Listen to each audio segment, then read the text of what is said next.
Hi everyone, I'm Rhonda and welcome to my channel and welcome to a new video. Today I am doing a very special video because it is my very last video for 2024. This is the very last video I am filming and posting before the new year, and right off the bat I hope everyone had a lovely holiday. I hope you were able to spend it with friends and families and you just surrounded yourself with loved ones and just had a very memorable and lovely holiday season. I also want to wish you guys a very happy new year, and I hope again you have a great time and you surround yourself with people you love and you just have a safe New Year's Eve. Whatever you do, stay safe. So the video we're filming today is my December wrap-up. This is where I go over all the books that I read in December and I tell you what I think about them and whether I would recommend them. I give you my star rating, tell you what I like, what I didn't like. I am filming this on December 29th, and obviously we're not at the end of the month yet, but we're almost there. And I am finishing up ACOTAR. I'm on the very last book, but I think I'm at a good spot where I can tell you what I think I'm going to rate it. Okay, so let's go ahead and get into some stats. I did read 15 books this month, which is quite a bit. I really was not even thinking I was going to read 10, but I did read a lot of holiday books, and those books are usually really easy to fly through, so I think that's what bumped that number up. But again, I read 15 books. One of them I did DNF, sadly, and then I did have 2 5-star reads, so I'm very excited about that. My lowest rating was a 2-star. Now, my average rating is 3.64, which is pretty good. And of the genres I read 3 fantasy romance, 2 mysteries, 1 historical fiction / mystery, and then I read 9 holiday romances. So you can tell I was feeling the vibes of Christmas. So I was definitely getting into those holiday reading books. Okay. So as I said, I've read 9 holiday romances, and since we're going into January, and I know around this time, it's after Christmas, I think a lot of people are sick of Christmas and are ready to move on. I am one of those people. Don't get me wrong, I love Christmas, but by this time of the year, I'm ready to take the tree down and get my house back in order and just get back to normal. So because I read 9 holiday romances, and I don't think you guys may care as much about these books, I think I'm just going to quickly just rapid fire tell you what I read and give you a rating. So with these books too, I will go over them more thoroughly whenever I do like a holiday recommendation book list next November.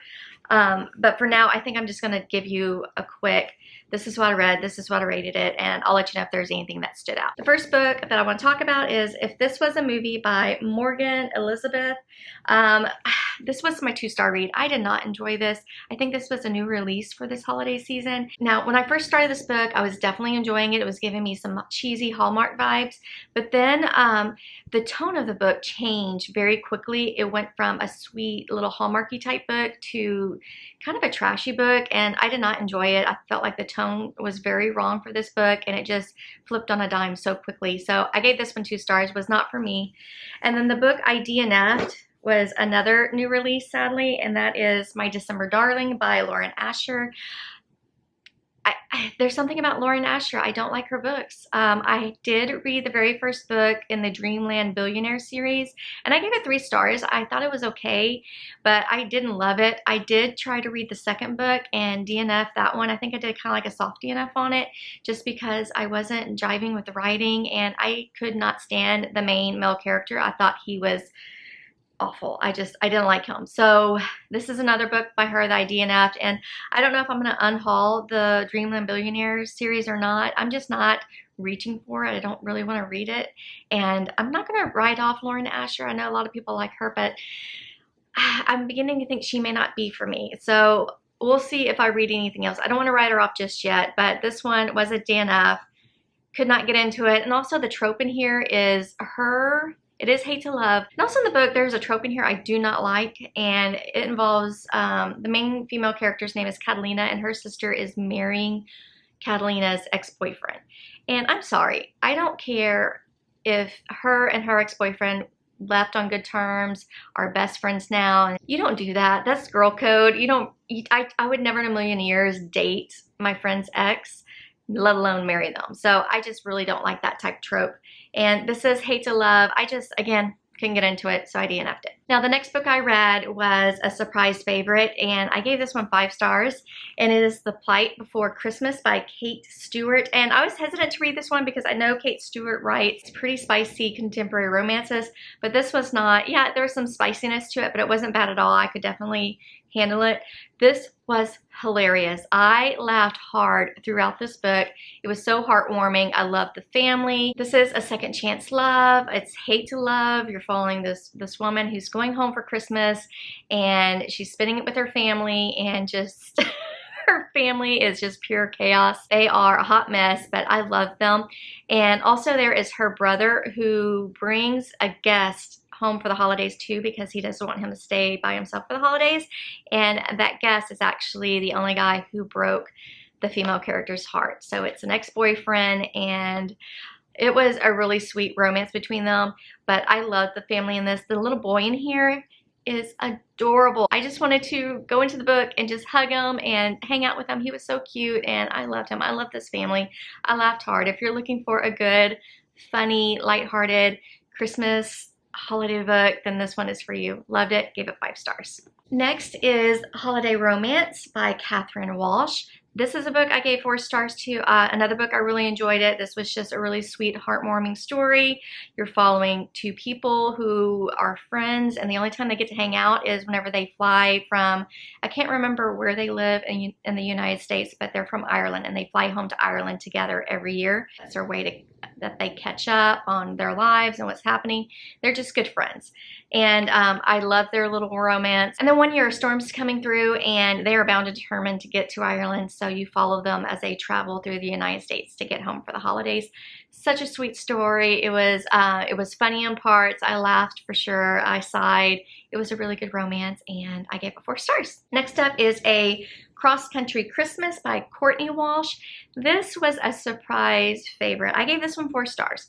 I was not expecting to enjoy this as much as I did. I thought it was just going to be just this light, sweet romance, and it was, but I was definitely crying at the end of this book. It definitely tugged at the heartstrings. It made me feel a lot of emotions I wasn't expecting to feel. It was just a sweet, sweet book. Now, Courtney Walsh, I've actually read, I want to say, a few books by her now, and I do really enjoy her writing. I think she's a very, very good writer. But she writes clean romances. She writes books that do not have cuss words. There's no spice. It's closed door. And also, I feel like the problem that they're trying to overcome is usually something not as serious or not as dramatic. It's just a small problem. They need to overcome it, and her stories are just very wholesome, and I've enjoyed them all. Now, this book, like I said, it was a fun, sweet read, but it was also emotional at the end. Here, the tropes you're following is hate to love, it's brother's best friend, it's childhood friends to lovers, it's, you know, that crushing on brother's best friend. It was really, really cute, sweet. I loved it. 4-star read, but have some tissues handy because I was definitely crying at the end. Next up is Love Like Farms by B.K. Borison, and I have actually been wanting to read this since the summer when I heard about this entire series. So this is the first book in a interconnected series, and each book is set during a season. So this first book is set during the Christmas season, and I could not read this in the summer. It just felt weird to read about something set on a Christmas tree farm in the summertime. So I held off reading this entire series so that I can specifically start reading this during December. I read it, loved it. It was really cute. So this has friends to lovers. It's fake dating. This is about Stella, who owns a Christmas tree farm, and the farm is not doing well financially, and there is this contest that an influencer is having, and she knows that if she wins this contest, then it's really going to help her Christmas tree farm business. Now, she lies on the application. She says that she runs this farm with her boyfriend, and she ends up becoming a finalist, and that influencer is now going to come to the Christmas tree farm to spend some time and get to know her and her boyfriend and her business. But surprise, surprise, she doesn't have a boyfriend, so she enlists in the help of her best friend Luca, and he agrees to fake date her for this competition. So I really enjoyed this book. It was sweet. I loved the romance. I loved the friends to lover aspect to it. It was just a good book. I gave this one 4 stars, and with this one read, I can now continue with the series just because I have the Christmas book out of the way, so I can continue with everything else. But gave this one 4 stars. Definitely recommend it. Super cute. Next up is Love Holly by Emily Stone. And Emily Stone is actually known for writing holiday romances. She's written several. And I do have another one that I wanted to get to in December. But sadly, this is the only book that I was able to get to by her. And I really enjoyed it. It was such a sweet story. It is about love and grief and forgiveness. And it was just a beautifully written book. It was also a little bit of an emotional read that I was not expecting. I definitely teared up in part. And also too, what I loved about it is it had a little bit of a found family in it. And I truly, truly loved that.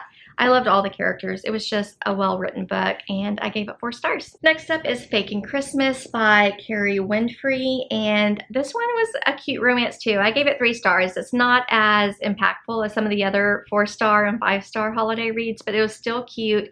It read very quickly. So in this book, we're following Laurel, who works for a magazine that has to do, I think, with homesteads and farming or something. And she was hired by her boss thinking that she owned a farm and is married with kids. Well, her boss doesn't know that she's single. She lives in an apartment in the city. She does not live on the farm. Well, her boss is during the holidays, and her boss is actually recently divorced, and he's having a hard time, and he kind of inadvertently invites himself over for the holidays, and she can't say no. So she enlists the help of her twin sister, who actually does have that life of living on the farm. She's married and she has kids. So Laurel asks her sister Holly to switch places with her so that her boss can not find out that she lied to him. Well, Holly agrees, but the only problem is she does not want Laurel to pretend that her husband is Laurel's husband now. She thinks that's weird. So Holly enlists the help of one of their friends who does not get along with Laurel. So there's hate to love. There's obviously miscommunication with the boss, which was fine. It was a sweet book. I enjoyed it. And it's also a really short book. It's less than 300 pages. It was a quick read. Super sweet and funny. Loved it. Next up is In the Holidays by Christina Lauren. This is another book I enjoyed. I gave it 3 stars. It was not the best book that I read this month, but I did enjoy it. It does have some magical realism in it where someone is on like a little bit of a time loop. And I enjoy books that definitely have time loops or time travel or any type of magical realism. Those are type of books that I generally do enjoy a lot. So the reason why I gave this 3 stars is I did enjoy it, but it wasn't anything special. It was not obviously the best holiday read that I read this month, but I did thoroughly enjoy it. I enjoyed the magical realism in it, and it was just an entertaining book, and it was just a fun, quick, entertaining read, and I would absolutely recommend it in the future if you're looking for just a easy, quick holiday read that doesn't require a lot of brain power. It was cute. I gave it 3 stars. Okay, so those are all of the holiday romancy type books. The next 2 books I'm going to go over are kind of mysteries, and they are a little bit seasonal. The first one I want to talk about is The Spectacular by Fiona Davis. This is actually a historical fiction, but it is very, very heavy-handed with the mystery aspect to it. So this book is actually set in the 50s, and you're following Marion, who is 19 years old. Her boyfriend has just proposed, and she's not sure that she wants to live that mid-century life where you graduate from high school, you get married, you set up the home, you raise kids, and that is your life. She actually is a dancer. She has dreams and aspirations, and she finds out that the Radio City Music Hall Rockettes are actually holding an open audition. So she tries out on a whim, and she gets the part. So not only are you following Marion as she's training to be a Rockette, but there's also a mystery that she is trying to solve because there is a bomber who is setting off bombs throughout New York, and it has impacted Marion's life. So she is really invested on finding out who's doing this and stopping him from doing more, setting off more bombs. I enjoyed this one. I gave it 4 stars. What I didn't like about it, I was not expecting the mystery in here. It was very heavy-handed. I was more interested in hearing Marion become a Rockette. I wanted more of the behind the scenes of the Rockettes. I love watching the Rockettes. I think they are beautiful. The way that they can sync up perfectly just is mind-blowing to me. I've seen the Christmas Spectacular twice, once in New York and once here in Houston, and I'm fascinated by the Rockette. So I wanted more Rockette history. I wanted more Rockette lore. And again, it was pretty heavy-handed with the mystery. The mystery was interesting. It just was something I wasn't expecting. So that's why I gave it 4 stars. It's still a great book. And there's also a little bit of a romance, which I enjoyed that too. So I think this book is good for anyone. If you like mysteries, if you like historical fiction, or if you like the Rockettes like I do, definitely give this a shot. Now, if you've never read historical fiction, but you've been interested and you enjoy mysteries, then this might be a good stepping stone just because there is a heavy mystery influence in this book. So again, I gave this one 4 stars. I really enjoyed it. I just wish there was more Rockette history and lore. I was really invested in that part of the story. Next up is a holiday mystery, and it is a new release called The Most Wonderful Crime of the Year by Ali Carter. I actually read one other book by her. I read The Blonde Identity, and I think I gave that one 3 stars. I thought it was good. It was a little silly and just goofy, and I gave it 3 stars. It was entertaining. This is another book I'm gonna give 3 stars. I enjoyed it. In this one, you're following 2 mystery thriller writers who are invited by the most well-known mystery writer in the world. I think Agatha Christie, if she were still alive. And they're invited to her home in England. And so when they get there to celebrate the holidays with this writer and her close family and friends, that writer ends up going missing. And so these 2 writers end up working together to try and solve the mystery of what happened to this writer. So I know other people have kind of likened this to Knives Out, and I would absolutely agree with that. It does have a little bit of a subplot of Knives Out, and I didn't mind that. I thought it was really good. But these 2 writers actually do not like each other, so there is a little bit of a hate to love. So overall, I had a great time reading this. Is it the best mystery? No, it's not. But it was cute and it was entertaining, and it had the perfect blend of just a rom-com and a cozy mystery all wrapped up in one little package. I enjoyed it. I gave it 3 stars, and this would probably be one that I would recommend in the future during the holiday season. So definitely pick this up for next year if you haven't read it. I do recommend it. I give it 3 stars. Now, I just said that I read 2 little holiday mysteries, and I lied. I actually read 3. I forgot about the mistletoe mystery. It is a Molly the Maid novella written by Nita Prose, and I gave that one 3 stars. Okay, so I read The Maid by Nita Prose earlier this year. Really loved it. It's about a neurodivergent maid who stumbles across a crime, and people think she did it, and she kind of tries to solve that little murder mystery that's happening at a hotel that she works at. Now, there is a second book in that series I have not read yet, but a mom friend of mine loaned this book to me. It was a library book, and she said, you don't need to read the second book in order to enjoy this one. And so it is just a very short, I think it's like a barely 100 pages. So in this novella, you are following Molly the maid again as she's working at this hotel, and there is a little bit of a mystery she needs to solve, and it was just really sweet. It was only 100 pages. I read it in one sitting, and I enjoyed it. I gave it 3 stars. I don't typically like to read shorter stories like that,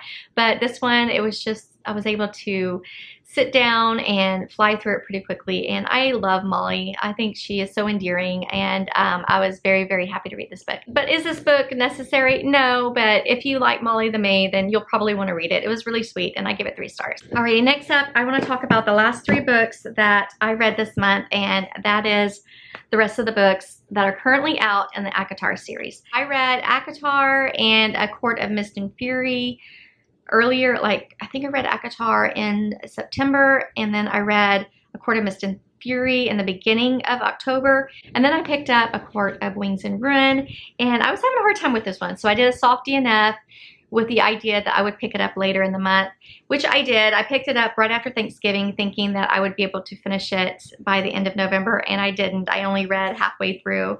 So I finished this up in the beginning of December, and this one, I have to say, is not my favorite. I did give it 4 stars on Goodreads, but I think it's more like 3.5 stars. This book was just way too long. It's almost 700 pages. And I didn't feel like it really needed to be that way.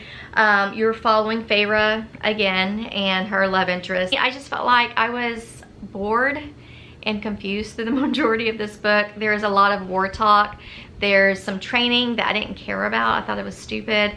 I didn't care about the romance. I was kind of over it, reading about it, and actually I was ready to move on to a different character. So again, I give this one 3.5 stars. It was okay. So once I got a little bit past the halfway mark, it did start to pick up, and I enjoyed it more, and I was able to fly through the rest of it. But this first 2/3 of the book was just, ugh. It was hard.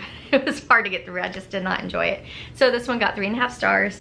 And then I picked up A Court of Frost and Starlight, and I am glad I read this one in December just because this is centered around the winter solstice, aka the holiday season, so it was definitely giving off those holiday vibes.